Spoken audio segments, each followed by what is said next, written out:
Let's talk about how to learn algebra in general. There's really three key things that we're going to go over for how to learn algebra in general.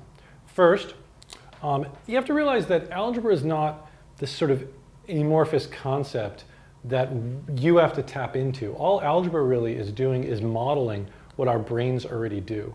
So when you get that, it kind of becomes easier. Like if I say, take a number and double it, and I say, okay, how about 5? You do 5 times 2, and that's 10.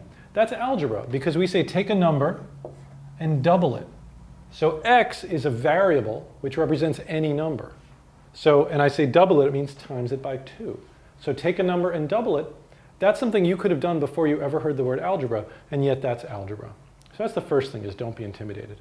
Second thing is that if you have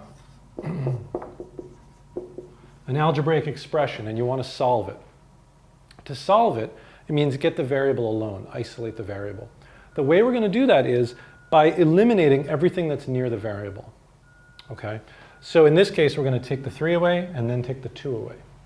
The way you do that is you do the opposite of whatever you've got. If you've got plus 3, you're going to subtract 3.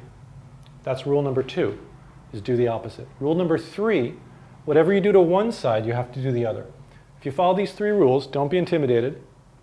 To get rid of a number, to eliminate it, do the opposite. Whatever you do to one side, do to the other. If you follow these 3 rules, algebra is not so bad. So we're going to subtract 3 from both sides. That cancels. It's why we did it. 9 minus 3 is 6. Now we have 2 times x, and we want to eliminate that. The opposite of times is divide. So we're going to divide both sides by 2. Why do we do that? Because 2 over 2 cancels. 2 over 2 is 1. So we have 1x, or just x now. That's why we did it.